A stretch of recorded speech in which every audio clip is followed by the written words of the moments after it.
하나님 말씀입니다. 오늘은 마태복음 7장입니다.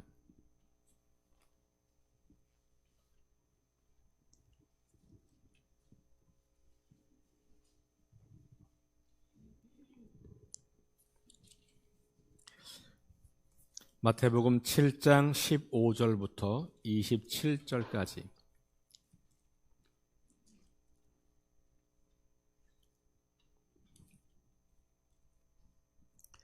우리 다 함께 말씀을 봉독합니다. 거짓 선지자들을 삼가라. 양의 옷을 입고 너희에게 나아오나 속에는 노략질하는 일이라. 그들이 열매로 그들을 알지니 가시나무에서 포도를 또는 엉겅퀴에서 무화과를 따겠느냐. 이와 같이 좋은 나무마다 아름다운 열매를 맺고 못된 나무가 나쁜 열매를 맺나니 맺을 수 없고 못된 나무가 아름다운 열매를 맺을 수 없느니라. 아름다운 열매를 맺지 아니하는 나무마다 찍혀 불에 던져지느니라.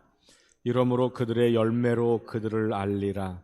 나더러 주여 주여 하는 자마다 다 천국에 들어갈 것이 아니요 다만 하늘에 계신 내 아버지의 뜻대로 행하는 자라야 들어가리라. 그날에 많은 사람이 나더러 이르되 주여 주여 우리가 주의 이름으로 선지자 노릇하며 주의 이름으로 귀신을 쫓아내며 주의 이름으로 많은 권능을 행하지 아니하였나이까 하리니 그때에 내가 그들에게 밝히 말하되 내가 너희를 도무지 알지 못하니 불법을 행하는 자들아 내게서 떠나가라 하리라.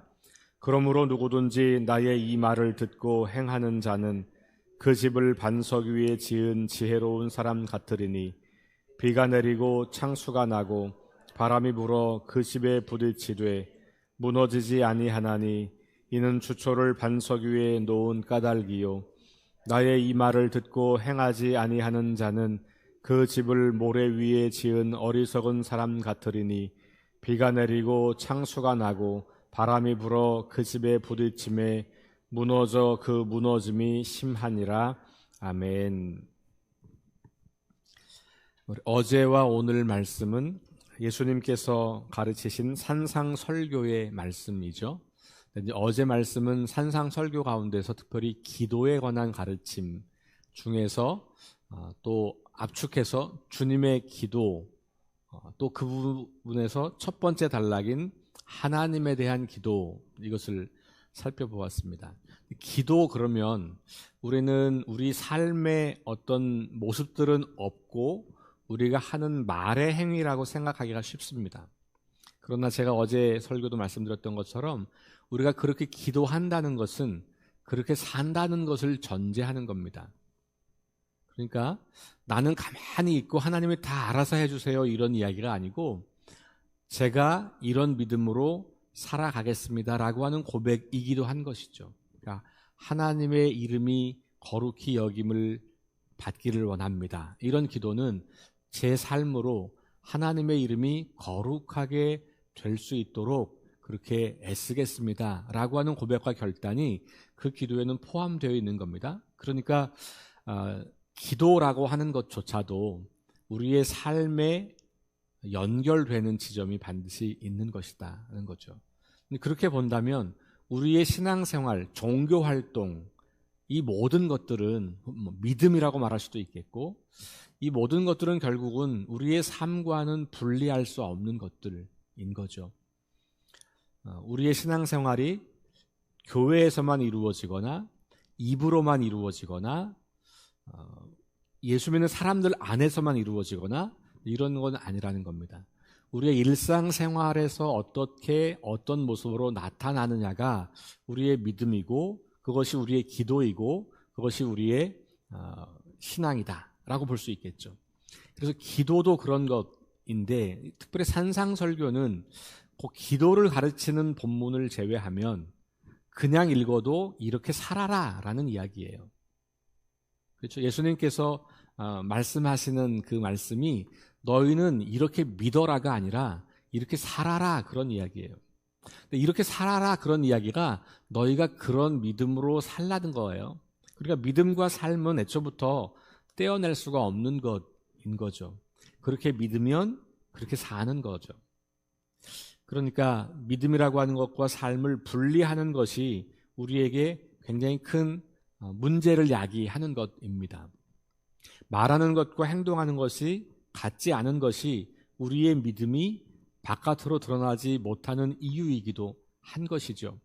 그러니 이 산상설교를 통해서 우리는 지난 주일에 보았던 것처럼 제자를 삼으라 라고 하는 그 말씀을 좀 기억해 보면, 내가 제자를 삼는다는 것은 나는 제자가 안 되고 있는데 다른 사람을 제자로 삼는다는 것은 말이 안 되는 거죠.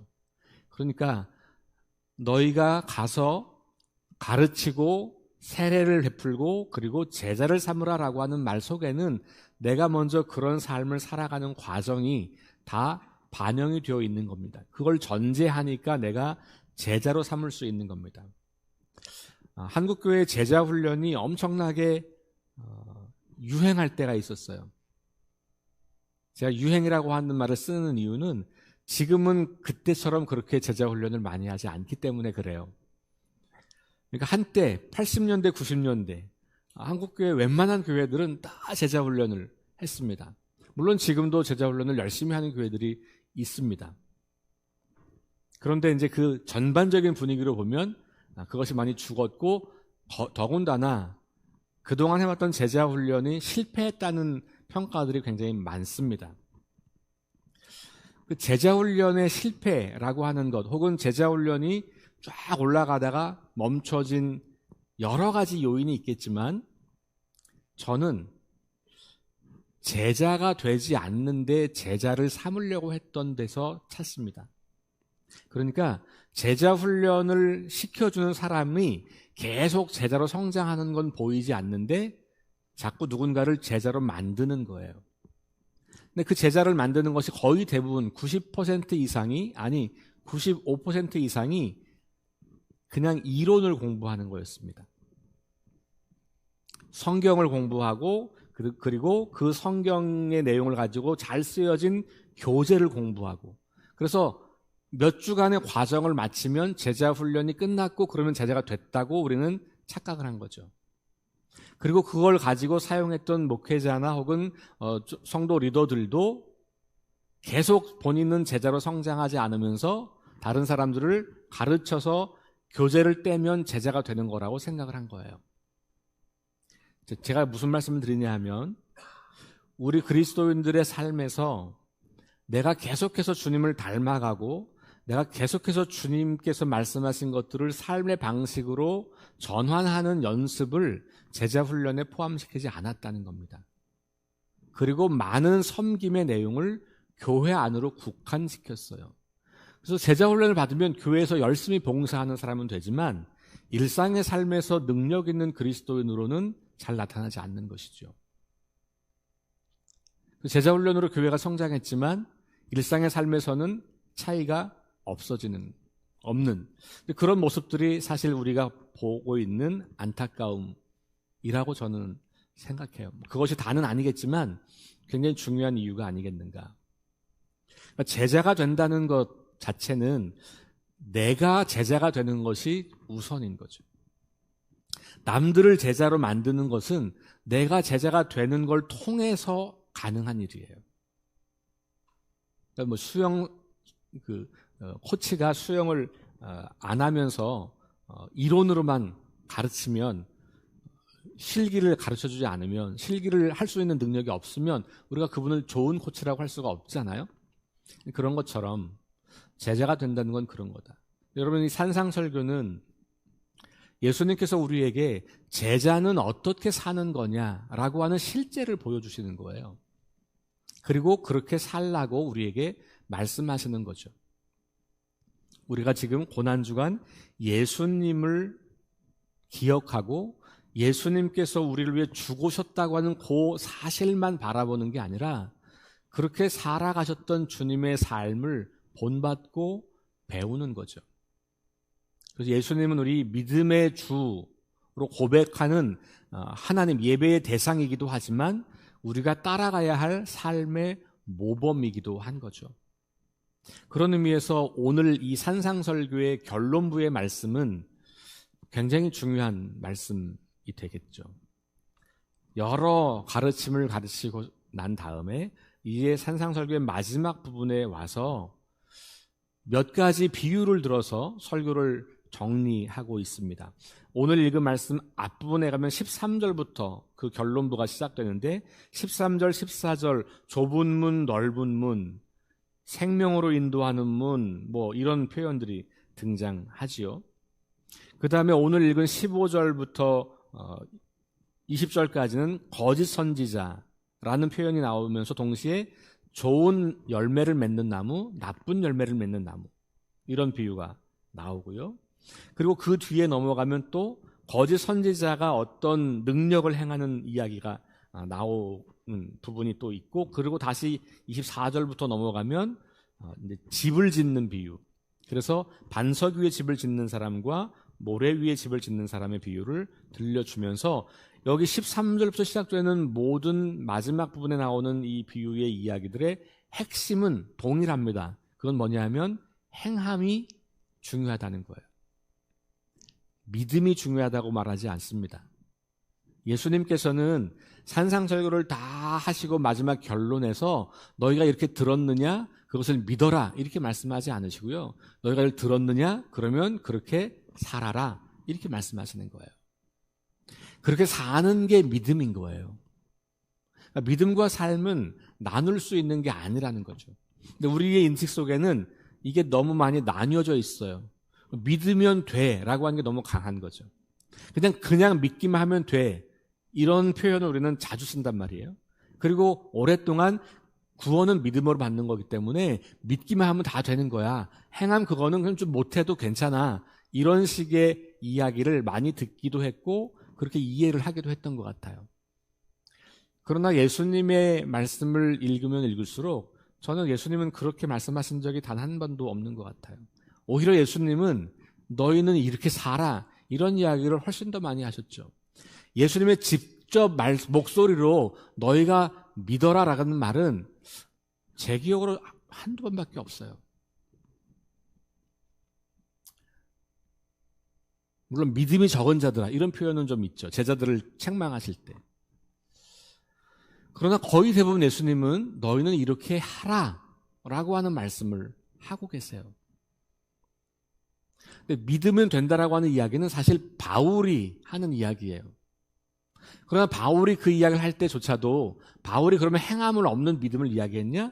그렇지 않은 거예요. 바울이 말하는 믿음도 사랑으로 역사하는 믿음, 그게 본질이에요.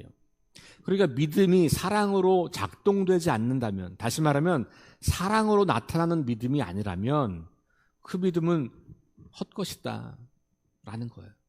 그러니까 우리가 믿는 바가 우리의 삶으로 옮겨지는 것까지가 믿음이다 라고 봐야 한다는 것이죠. 분리할 수 없는 거다. 예수님의 설교의 마지막 결론이에요. 자, 몇 가지 직접 그 행함을 강조하고 있는 본문을 살펴보면 이렇습니다. 20절 말씀. 그들의 열매로 그들을 알리라. 이 사람이 거짓 선지자인지 아니면 진짜 선지자인지 어떻게 구분하냐? 그가 하는 말이나 그가 갖고 있는 외모나 이런 걸로가 아니라는 거예요. 그게 아니고 그가 어떤 열매를 맺느냐. 이 열매라고 하는 것이 삶으로 맺혀지는 모습인 거잖아요. 자, 그 다음에 21절. 내 아버지의 뜻대로 행하는 자라야 들어간다. 천국에 들어가는 것이 하나님 아버지의 뜻을 따라 살 때 들어간다는 거잖아요. 주여 주여 하는 자마다 아니고 입으로 내가 믿어요 라는 사람이 아니고 전 구원의 확신이 있어요 그런 사람이 아니고 하나님은 내 삶의 주인입니다 라고 말로 하는 사람이 아니고 실제로 그렇게 살아가는, 행하는 사람. 심지어 22절에 보면 그 사람들은 기도도 하고 주님의 이름을 부르기도 하고 선지자 노릇하기도 하고 귀신을 쫓아내기도 하고 많은 권능을 행하기도 합니다. 우리 이런 사람들 보면 사람들이 막 쫓아다니잖아요. 온갖 능력을 행하는 그런 사람들, 설교가 탁월한 분들, 우리 그런 사람들 막 쫓아다닙니다. 그러면서 거기에 마치 무슨 능력이 있는 것처럼. 그런데 그것으로 알 수 없다는 거예요. 그 사람이 어떻게 사느냐로 안다는 거예요. 심지어 예수님께서는 그런 사람들을 내가 너희를 도무지 알지 못하겠다 이렇게 말씀하신다는 겁니다. 23절 내가 그들에게 밝히 말하되 내가 너희를 도무지 알지 못한다. 불법을 행하는 자들아 떠나가라. 그렇게 많은 능력을 행하고 주님의 이름을 그렇게 크게 외치는 선지자 노릇을 하는데도 예수님은 불법을 행한다라고 말씀하신다는 거예요. 왜? 그들의 삶에서 좋은 열매가 나타나지 않기 때문에 그런 것이죠.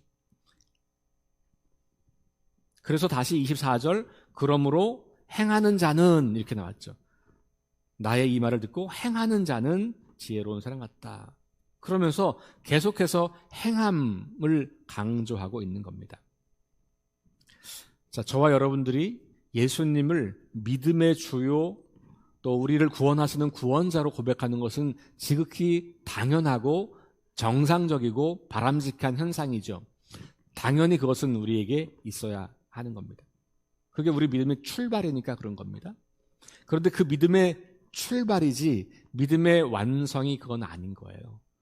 우리가 정말로 그분을 내 구원자로 고백한다면 십자가를 지고 나를 위해서 온 세상을 위해서 죽으신 분이라고 믿는다면 그러면 나도 그 예수님처럼 살아가는 삶의 결단이 있고 그렇게 살아가는 과정이 있어야 한다는 거죠. 예수님께서 우리에게 너의 십자가를 지고 나를 따르라 이렇게 말씀하셨잖아요. 여러분 주님을 따르는 우리 찬송한 것처럼 기쁜 마음으로 주님을 따르는 그 사람들이 바로 제자라고 하는 것이죠. 우리가 많은 말씀을 듣고 묵상하고 공부합니다. 조금 더 한 걸음 나가서 우리가 해야 할 것은 그것을 가지고 내가 어떻게 하루를 살아낼 것인가 라고 하는 것. 예수님 말씀이 어떻게 내 삶 속에서 행함으로 열매로 나타날 것인가 하는 것을 우리가 관심 갖져야 할 때가 되었다라고 말씀드리고 싶어요. 오늘 말씀은 그런 권면만 있는 게 아니라 실은 심판의 경고도 있어요. 마지막 날에 대한 이야기거든요. 너희가 마지막에 언젠가 그렇게 심판받을 건데 너 믿는다고 착각하지 마. 너 믿음 좋다고 착각하지 마라. 마지막 날 주님께서 내가 너를 도무지 알지 못한다라고 말할 수도 있다는 강력한 경고입니다. 저는 사실 성경에서 이 본문이 제일 두려운 본문이에요. 제가 평생을 목회하고 주님 앞에 갔을 때 주님께서 야, 나 너는 모르겠다. 그럴 수 있다는 거잖아요. 그러니 늘 두렵고 떨리는 마음으로 구원을 이루어가고 믿음의 삶을 살려고 애쓰는 것이 반드시 우리 삶에 동반되어야 되겠다라고 하는 말씀을 이 아침에 듣습니다. 예수님의 십자가와 고난과 죽음을 묵상하지만 동시에 우리는 어떻게 그분을 따라갈 것인가를 함께 고민하면서 오늘 하루를 살아가시는 저와 여러분 될 수 있기를 주의 이름으로 축원합니다.